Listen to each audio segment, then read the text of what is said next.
Bienvenidos a Lo Simple No Vale. Hoy tengo el placer de contar con Erika Cerdas. ¿Qué tal estás? Hola, ¿cómo estás? Alberto, un placer. Qué bien que ya pudimos lograr coincidir en horarios. Eso sí, porque estamos en dos puntos de vista del mundo. Bueno, a la gente para que te conozca un poco más, eres internacionalista y sinóloga, aparte más cosas, pero bueno, por resumirlo en dos cosas, aunque ya sé que tienes más, encantado de tenerte aquí, de contar contigo. Vamos a hablar del cónclave y del nuevo papa, pero empezando por esta primera parte, quería empezar un poco, la gente seguro, alguna gente seguro que lo sabe, pero bueno, ¿en qué consiste el cónclave? Es la primera pregunta que te quería lanzar.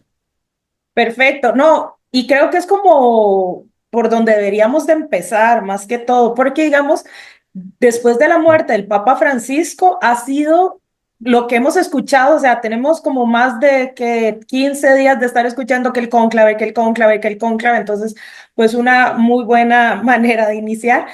Pues el cónclave es el procedimiento que se usa por el Colegio Cardenalicio de la Iglesia Católica para elegir el nuevo Papa. Entonces, después de que muere el Papa Francisco, que muere después del domingo de resurrección, como lo conocemos los católicos, o Easter, él muere un lunes, y empieza todo un procedimiento desde el cambiar, digamos, bueno, a lo interno del Vaticano empieza un procedimiento que también tiene que ver con, digamos, en este caso le dijeron al Papa Francisco, digamos, bueno, cuando ya se le da la muerte a él, ya después empiezan como más rituales. Entonces se le toca aquí con un martillito 3 veces, se le dice Jorge, Jorge, Jorge, si él no responde, pues ya se dice, pues el Papa ha muerto, se da lo que se conoce como sede vacante, sede vacans en latín, y se cierra el cuarto del Papa, se le ponen unos lazos rojos y se cierra y se le pone un sello. Y en eso ya empezamos lo que es la sede vacante. El Papa pasa 3 días a ser visto por los feligreses, por todas las personas que entran al Vaticano, posteriormente es enterrado, que eso es exactamente todo lo que vimos en estos 15 días. Y después de 9 días, que es como los católicos le llamamos el novenario, se le dan 9 días para de rezos y de misas, y por ende, después de esos 9 días, empieza el cónclave. Eso no significa que los cardenales hayan llegado solamente el 7 de mayo. O sea, ya los cardenales estaban en el Vaticano días antes, ya estaban en reuniones precónclave, además de que muchos de ellos no se conocían porque el Papa Francisco hizo algo que no habían hecho otros papas, que era nombrar a personas de otros continentes, como lo es Oceanía, como lo es Asia, África. Entonces ellos no se conocían. Más bien, en una de las últimas reuniones precónclave que tuvieron, los cardenales le piden al futuro papa, que todavía no se sabía, dicen, que hagan más reuniones para que se conozcan. Entonces, el 7 de mayo iniciamos lo que es el cónclave. Esto también lleva otra serie de ritos, porque recordemos que este imperio o el catolicismo es uno de los imperios más longevos. O sea, estamos hablando del Papa 267. O sea, empieza con San Pedro, literal, empieza con San Pedro, después de la época de Cristo. Entonces, este es toda una serie de rituales. Entonces, ¿cómo inicia el cónclave? Bueno, se establece la fecha, solamente pueden votar los cardenales que tienen menos de 80 años. Todos los que tienen más de 80 años no pueden votar. Entonces, los únicos que podían votar en este cónclave eran 135 cardenales, pero había muchos cardenales más que tienen más de 80 años. Entran a la Capilla Sixtina en esos 9 días que estuvieron en el famoso novenario del Papa Francisco. Se estuvieron haciendo varias reformas a la Capilla Sixtina, que es que tapan todos los vidrios, tapan todas las puertas, ponen la famosa chimenea, que ahorita vamos con un dato del humo blanco y el humo negro, y ya pues en esos 9 días empiezan ya con estos tecnicismos, ya digamos el 7 de mayo y entran a la Capilla Sixtina, hacen todos los cardenales que entran tienen que hacer un voto de silencio de que nada de lo que pase en el cónclave se va a decir. Y digamos, si vieron la transmisión, ustedes los ven, entran los 133, que sí duraron su poco, empiezan a leer en latín lo que es voto de silencio, y después se hace el famoso extra ómenes, que es todos afuera y solo se quedan los cardenales dentro y algún grupo de apoyo para que el cónclave vaya de la mejor manera. ¿Qué es lo que pasa en lo interno? Es como la famosa teoría de David Easton de la caja negra. No sabemos qué pasa, la verdad. O sea, mucho lo que sabemos lo vemos en películas, uno que otro que ha dicho algo, pero qué pasa ahí dentro no sabemos porque como les comento anteriormente, eso es secreto. Y literal, secreto de so pena a excomunión, que es digamos, para los católicos, es la pena más grande que puedes tener, que es como que te aparten de todo lo que es el catolicismo. Entonces, durante esos días, ellos tienen alojamiento y alimentación frugal, solo pueden tomar agua, tal vez un poco de vino, pero no crean que es así súper pomposo, ¿no? Porque lo que buscan es que tomen una decisión rápida. Posteriormente empiezan a votar, salen los famosos humo negro y humo blanco, que Alberto, esto es súper interesante. Nosotros, digamos que somos más jóvenes, Mm. digamos, siempre, digamos, hasta dentro de nuestro léxico está lo de humo negro, humo blanco, o cuando le pides una decisión a alguien y que habemos humo blanco, porque lo tenemos tan metido en nuestra psiquis que es como hasta una frase, pero en realidad lo del humo negro y el humo blanco no empieza hasta el siglo XX. Y era porque no existía otra manera de decirle al mundo que habemos papa, excepto ya cuando lo ponían ahí en el balcón central del Vaticano y habemos papa.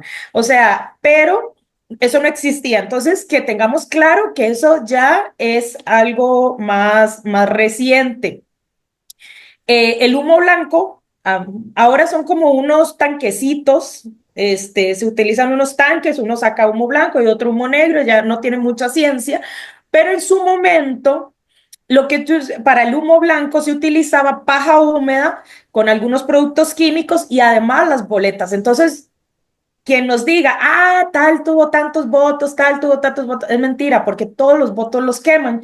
Y el humo negro salía por paja negra, por la paja seca. Entonces ponían los botes, la paja seca y ya salía el humo negro. Sí empezaron a utilizar estos dos como tubitos, porque en alguna elección del Papa salió humo gris y nadie entendía si era blanco, era negro, y entonces, más bien, fue más la expectativa. Entonces dijeron, no, pues la tecnología, vamos a utilizar humos, y entonces ya, digamos, y si vemos en quien seguimos el cónclave, este, pudimos ver el humo blanco, es que sí era blanco, o sea, no había manera de decir, no, mira, y me da risa porque yo pues seguí ese día, pues mientras estaba trabajando, solo puse la radio Vaticano para ver, que di, claro, no sabemos cuándo va a ser, entonces ya la puse y no sé qué, y hasta en la radio Vaticano nos dicen, pues ya pasó el tiempo del humo blanco, ahora vamos a esperar el humo negro. Y yo dije, bueno, pues pero aquí seguiré. Y en eso estaba y empiezan a gritar humo blanco. Y ya pues ya para todos los católicos entendemos que ya habemos papa. Para ti, Robert Francis Prevost, ¿era el perfil que tú crees que iba a ganar o cuál era tu perfil de favorito? Mira, creo que eso es bastante interesante porque hay una frase muy concurrida Mm. en lo que dice, que se dice, entran papas y salen cardenales. Porque siempre los favoritos no son, o sea, no quedan. Y digamos, aquí, digamos, durante esos, desde la muerte del Papa empezamos a escuchar sobre Luis Antonio Tagle de Filipinas, que se le decía hasta el Papa de Asia, hablábamos de Matteo Zuppi, que era el arzobispo de Bolonia. También se decía de que el Papa tenía que volver a Italia. Y siempre se decía, el Papa tiene que volver a Italia, el Papa tiene que volver a Italia. Y pues desde la última vez a esta, pues el Papa no ha vuelto a Italia. Dentro de los conservadores estaba Pietro Parolin, que era el secretario de Estado del Vaticano, con mucha amplia experiencia diplomática. Estaba Robert Sara, que es de Guinea, que siempre se había dicho que África, o sea, África es el único continente actualmente que ha ido incrementando la cantidad de católicos. Todos los demás continentes, en vez de subir, han ido bajando. Entonces, ya como que África decían, vean, o sea, nosotros ya estamos, o sea, nuestros católicos crecen, nosotros ya podríamos tener un representante. Muchos analistas lo que decían es que darle un papado a África ahorita sí, aunque han estado incrementando la cantidad de católicos que hay en el continente, pues todavía sigue siendo una iglesia un poco débil, no es tan fuerte como lo que sería en América Latina, en Europa, que son años de herencia católico. Y también, pues ya el otro de los perfiles era Peter Erdo, que es de Hungría, que también era de la conservadora. Y ahí no sé si vas a recordar que también Donald Trump tenía su favorito.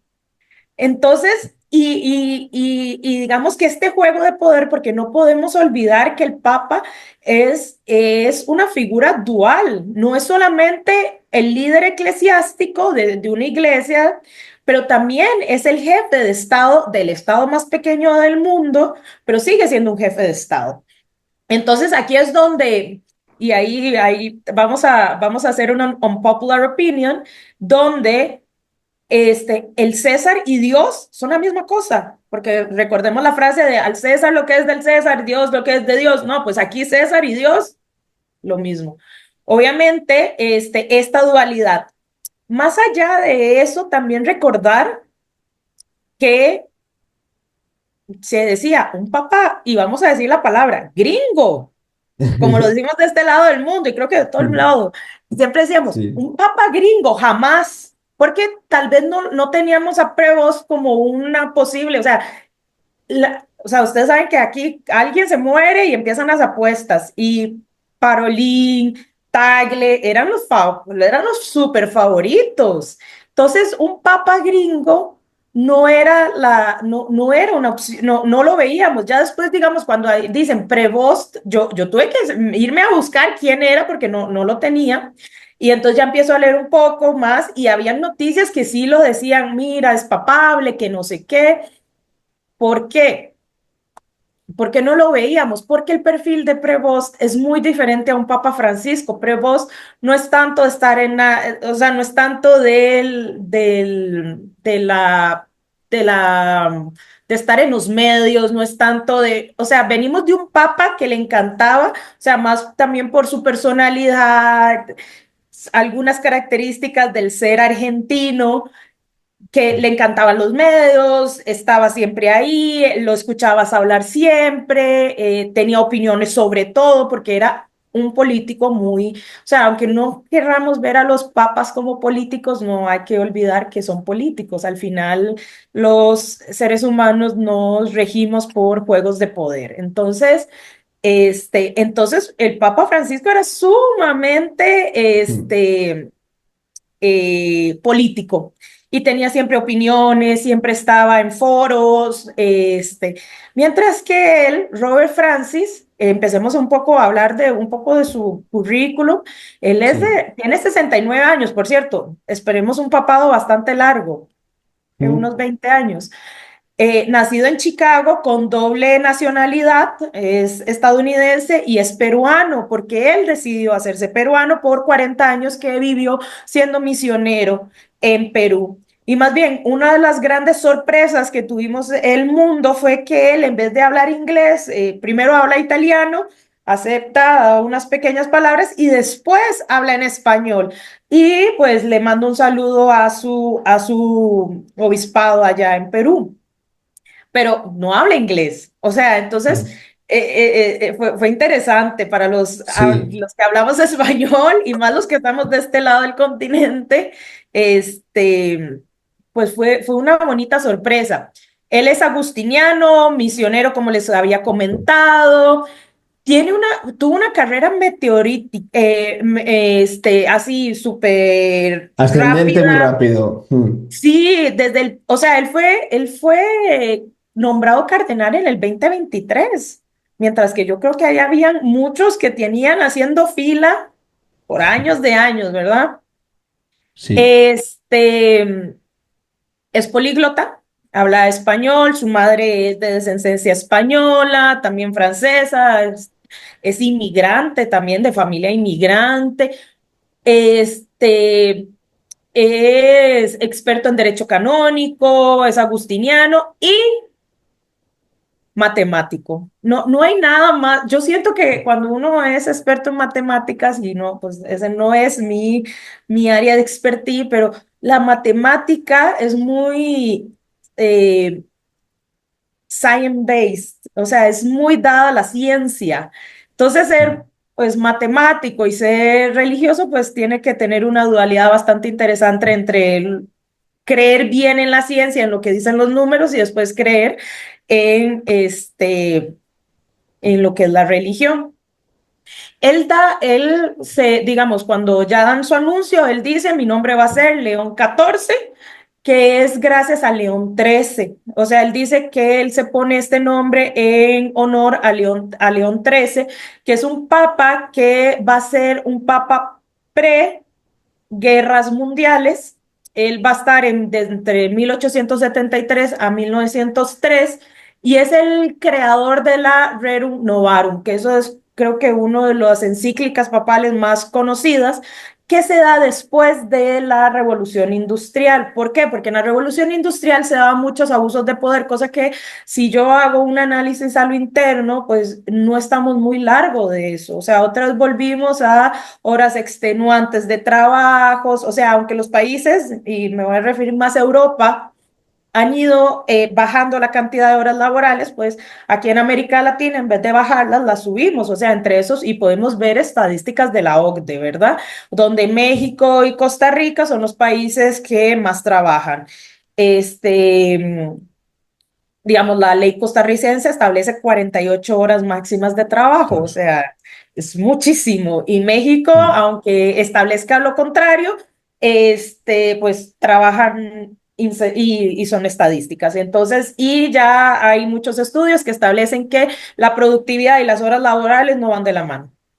Joder. Entonces, Mm. entonces me da como que en este contexto que te comento, volver a un león después de una Rerum Novarum, que fue una doctrina social de la iglesia, porque en ese caso, León XIII veía que habían atropellos laborales por todo lado. Volver a eso me parece muy interesante, porque de verdad estamos en esta época donde ahorita estamos también esperando qué va a pasar con la inteligencia artificial. O sea, ahorita con la inteligencia artificial, y no me refiero a solo ChatGPT que me hace los trabajos y los exámenes y me resuelve la vida en muchos temas, es lo más rústico y así rústico y medieval que vamos a ver de la inteligencia artificial. O sea, estamos en los primeros pasos y todavía no sabemos qué esperar de ella. Entonces, literal, hasta el Papa León XIV ya lo dijo, estamos en otra revolución industrial en la que yo concuerdo completamente, porque van a cambiar muchas de las cargas de trabajo, van a cambiar mucho de lo que el día de hoy estamos, lo que tenemos. Y entonces tener como ese perfil es interesante, y más después de un papa que fue muy, muy querido, como lo fue Papa Francisco. Sí, yo creo que donde también tiene mucho que trabajar va a ser en los conflictos internacionales que hay abiertos, tanto Ucrania con Rusia, Oriente Medio, Oriente Próximo desde aquí de España, ahora India y Pakistán. África, los estados del Sahel, por ejemplo, están bastante mal, dictaduras que hay también en Latinoamérica. Al final son muchos frentes que tienen abiertos para hacer frente y no sabemos la influencia que puede tener el Papa para, no sé si ayudar de alguna manera a gestionarlos o poder ofrecer su posicionamiento de alguna forma. Y eso lo que estás diciendo es completamente importante porque como te comentaba anteriormente, el Papa León XIII, o sea, no hay que hacer referencias históricas porque, bueno, son un poco odiosas, la verdad, pero pues las podemos hacer porque, como les comentaba anteriormente, fue un Papa guerras mundiales. O sea, en ese momento, los que somos grandes estudiosos de la historia, vemos que eso fueron épocas de mucho conflicto y de algunos orden y se reacomodó Europa en algunos sentidos y etcétera. Entonces, el papel que tiene en este momento el Papa es muy importante y siempre hay que recordar que sí, que es el líder de una religión, pero también es el único líder que es el más importante, porque digamos, no hay otro líder tan mainstream, o yo le decía a mi mamá el día de que eligieron al Papa, le digo, el Papa es un rockstar. Y mi mamá, ¿cómo? Y le hago, ve a la gente, o sea, la aplaude, o sea, nadie sabíamos quién era, pero no, ya no importa, nos da igual, vamos.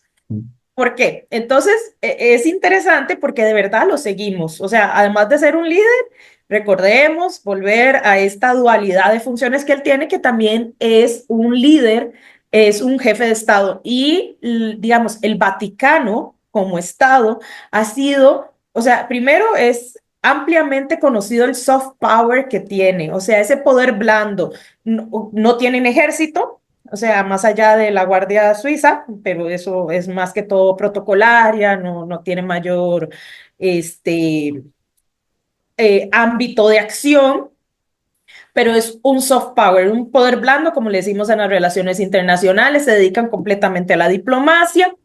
El Vaticano mantiene relaciones con 180 países y donde podemos ver como, digamos, esas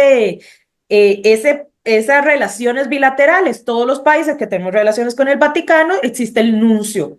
Y los nuncios son embajadores del Vaticano.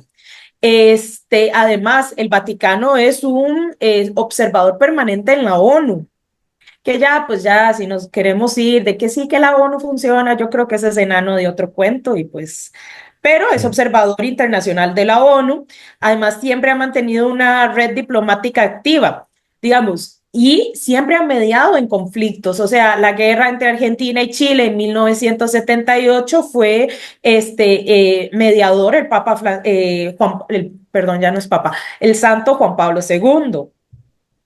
También el Papa Francisco intervino entre las relaciones entre Cuba y Estados Unidos.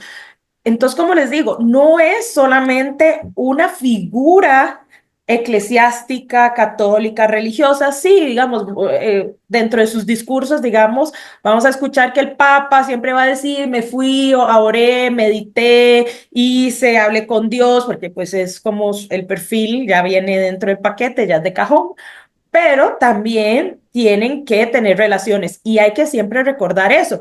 Y bueno, te doy un dato importante, porque creo que la gente a veces no entiende de dónde viene el Vaticano, pero el Vaticano se crea, o sea, el Estado Vaticano se crea con San Pedro, que es considerado el primer papa y estuvo bastante tiempo en el papado. Después los papas estuvieron errantes ahí, estuvieron en diferentes partes de Roma, pero desde el siglo VII al siglo XIX los papas gobernaron lo que una parte de la península itálica y se le conoció como los estados pontificios. Entonces, como les digo, no es que el Vaticano ahí, Italia ya existía, bueno, y los que son europeos van a entender mejor esta parte de la historia, pero Italia no existía, Italia era un montón de estados, este, varios estados y no estaban unidos, pero sí tenían como esa herencia de verse como la República Italiana. A mediados del siglo XIX existió todo el movimiento de unificación y se buscó consolidar el país y se logra consolidar el país Y en 1870 el ejército del Reino de Italia toma Roma, integra los estados pontificios y el Papa Pío IX se declara prisionero. Él mismo dice, yo me declaro prisionero porque yo no soy parte de Roma, o sea, esto es mío. Y por como 60 años, no, digamos, el Papa no salía, él solo salía al balcón, daba el urbi et orbe y saludaba a los feligreses y a todos los que estuvieran, pero él no salía hasta que una figura que todos conocemos, pero no la conocemos de esa manera, Benito Mussolini, llega a un entendimiento con el Papa Pío XI y logran los pactos de Letrán. Entonces, en resumen, ¿qué es lo que deja? Que el Vaticano, que es el país más pequeño del mundo con 44 hectáreas, se quede ahí y pues sea un estado que va a ser también defendido ya por Italia, etcétera. Entonces, sí me parece importante comentar esto porque a veces no tenemos esa noción de dónde viene el Vaticano, pero entender que el Vaticano han pasado papas muy poderosos y entre esos, digamos, yo soy muy fan, no por las mejores razones, claramente, de Rodrigo Borgia, español. Ostras. Sí, que, y no, y como les digo, no es que sea fan de fan, porque en realidad Rodrigo representa toda la oscuridad de la iglesia, pero ¿por qué les digo que soy fan? Porque él fue tan hábil, él y su familia, que los que nos gusta la política, leemos hasta el día de hoy a Maquiavelo, El Príncipe. Y quienes hemos leído El Príncipe sabemos que el príncipe se refería a César Borgia. O sea, imagínense que una figura tan poderosa fue la inspiración para Maquiavelo para escribir todo un libro de cómo, y Maquiavelo que es el padre de las ciencias políticas, ¿verdad? Entonces, que escribe un libro por uno de los hijos de Rodrigo Borgia. Entonces, por eso les digo, o sea, siempre es importante saber esta dualidad y tener clara la dualidad de la iglesia y de cómo y de cómo van a actuar. Sí, y yéndonos actualmente con este tema que menciona internacional con Trump, es interesante que el nuevo papa sea una de las nacionalidades es norteamericano. Yo creo que ahí a ver si a Trump le puede entrar un poco más de, no sé, de razonamiento para que tenga más cabeza y pensar mejor las cosas que dice y hace.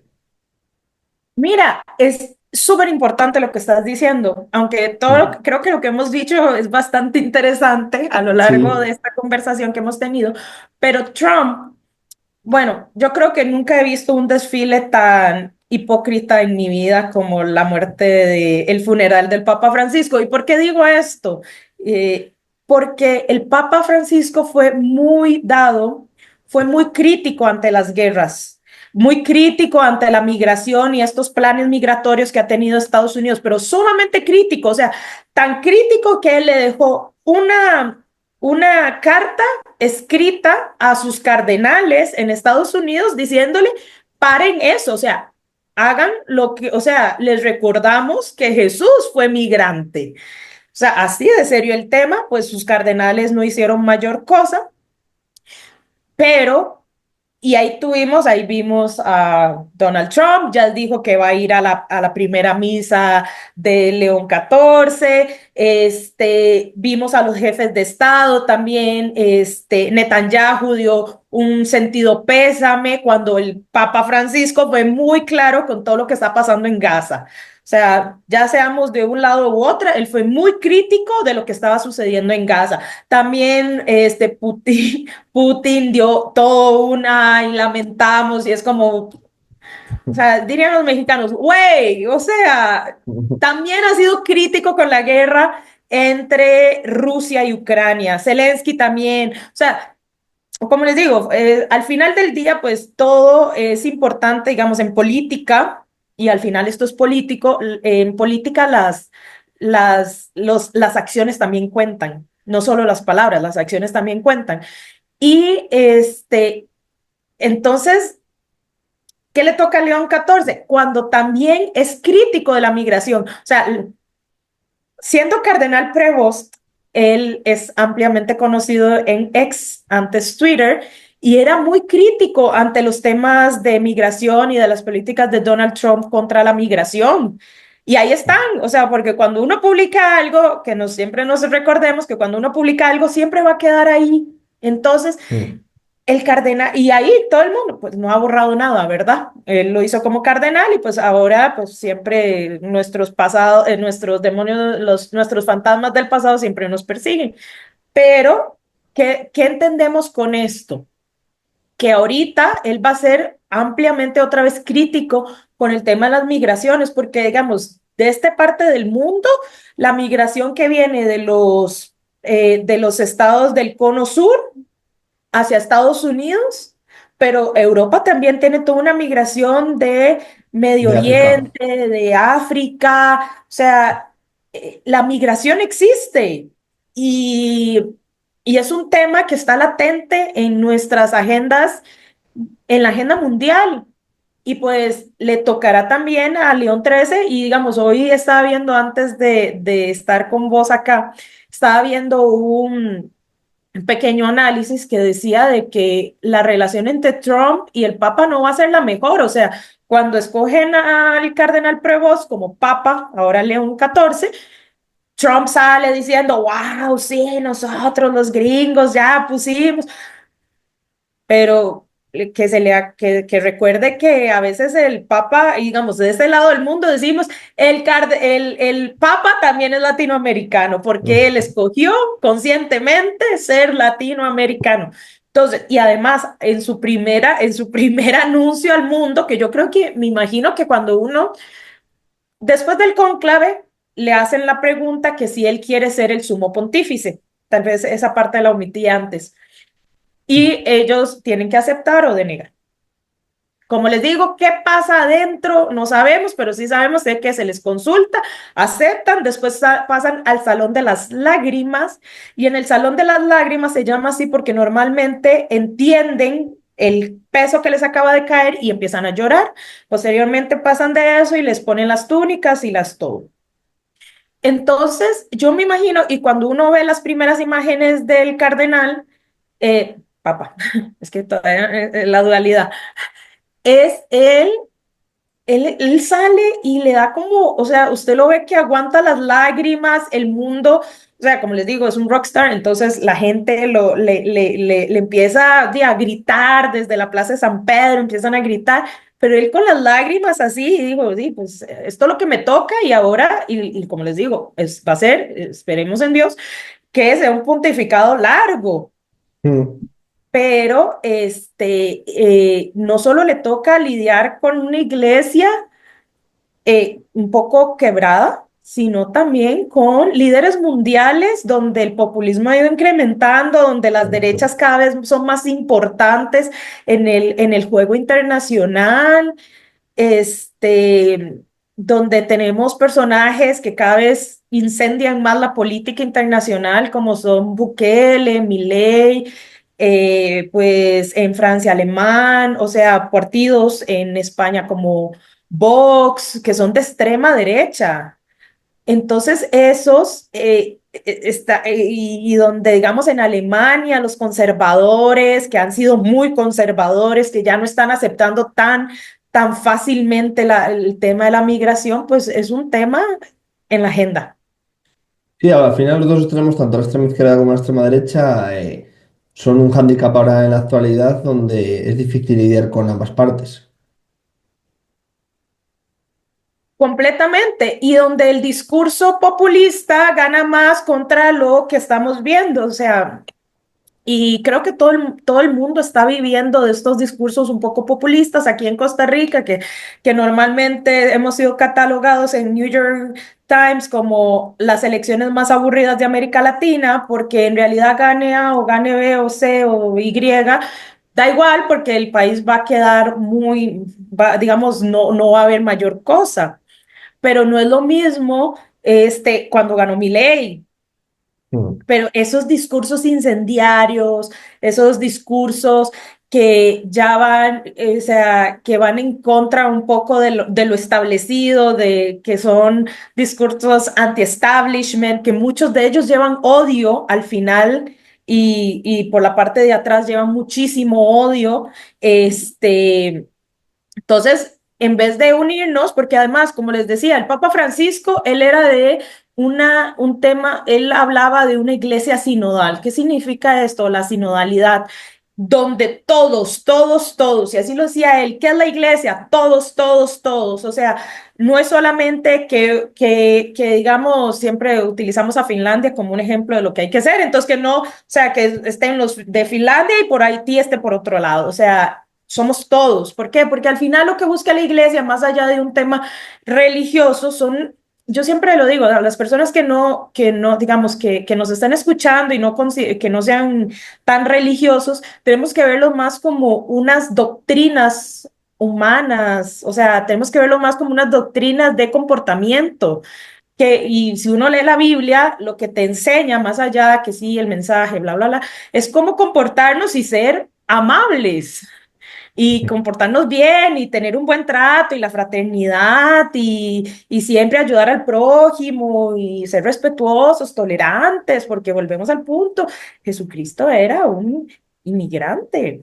Entonces, ¿qué nos enseña eso? Entonces, más allá del discurso sí religioso y etcétera, también tenemos que recordar que cada vez nos polarizamos más como mundo nos estamos polarizando, los países nos estamos polarizando al interno, está pasando en Costa Rica, como les digo, elecciones aburridas, pero nos polarizamos, se polarizan en el cono sur, se polarizan, bueno, Estados Unidos siempre ha pasado polarizado, entonces, lo que viene es complicado, creo yo. O sea, el papado no está fácil. Primero, entre menos feligreses, más problemas. Hay que tomar decisiones en muchos, porque el mundo avanza. A mí me da risa, porque digamos, durante estos 9 días precónclave, hablábamos de que, ay, es que Tagle es liberal. No, todos son conservadores, nada más que unos menos que otros, pero partamos de que la iglesia sí es conservadora en sí y tenemos temas que ya el Papa Francisco, que sí fue moderado, tirando a liberal, y digo, porque hay gente que le dice, ah, era súper liberal. No era liberal. Es que él no puede serlo, o sea, la iglesia ya per se en status quo es conservadora. Entonces, pero digamos, habemos ahí, perdón, temas muy en la palestra el tema de las comunidades LGTBIQ+, que ya el Papa había dicho, ¿quién soy yo para juzgar? Y que se les puede dar una bendición, o sea, no se acepta el matrimonio entre personas del mismo sexo, porque volvemos al punto, la iglesia es conservadora, pero se les podía dar una bendición a la pareja. Las personas las personas divorciadas, para el que no sepa, digamos, no puede comulgar porque la relación, o sea, el matrimonio, ya lo dice, lo que Dios unió, que el hombre no lo separe. Y es hasta de aquí a la muerte. Y entonces él también rompe con eso, porque al final, ¿quién es él para juzgar? Y ahí, digamos, un día conversando con unas amigas, yo les decía, claro, imagínense una mujer que ha sido pegada toda la vida, que le han pegado, que ha sido abusada, o sea, ¿cómo se puede quedar ahí? Y no, pues es el esposo que te tocó, No, ¿no? Entonces, entonces el Papa aceptó que estos casos fueran analizados desde otra perspectiva y dijeron, primero haces un estudio a lo interno, reflexivo, después te vas donde un sacerdote y él también te tiene que hacer un estudio y después partir de ahí porque ¿quién soy yo para juzgar? Entonces, mm, como les digo, el mundo ha ido cambiando, la iglesia no cambia tan rápido y ya mm, podemos ver quiénes son los cardenales, son personas adultas mayores, muchas de ellas ya son personas grandes. Entonces, como que el mundo cambia muy rápido. La iglesia no puede, pero la iglesia se tiene que poner al lado y aún así, digamos, porque digamos, aquí en este conclave tuvimos entre los, vamos a decirles progresistas, porque liberales, no, no, pero los que son más progres, estuvieron los conservadores, estaban los moderados, pero digamos, tenemos entre los conservadores es volver a dar la misa en latín. Ah, mis papás vivieron esa parte y que ni siquiera te la daban a la cara, te daban la espalda y la daban en latín. Y pues me acuerdo de mi papá diciéndome, yo no entendía nada, ya. Entonces, son posturas muy, o sea, volver, otro tema importante de Francisco, el tema de las mujeres. O sea, Francisco puso en el Vaticano mujeres a tomar decisiones cuando siempre han sido solo hombres, que eso sí, le fue un tema disruptivo. No estamos hablando de que mujeres sacerdotisas, no, no, no. Estamos hablando de que puso en el Vaticano a tomar decisiones a las mujeres y él decía, mira, tenía un problema, nunca dijo cuál era el problema, él nada más en una entrevista dice, tengo un problema y la subsecretaria de Estado del Vaticano fue una mujer, la puso como mujer y entonces dice de que tenían un problema que nunca supieron cómo resolver, pusieron a esta persona y lo resolvió. Y entonces el Papa se le fue y le pregunta, pero ¿cómo lo hiciste? Entonces ella le dice, lo resolví como madre. Y entonces él dice, nunca le pregunté cómo era resolverlo como madre, pero lo resolvió. Y digamos, dentro del Consejo Vaticano también hay una parte que es religiosa y hay otra parte que es del Estado seglar.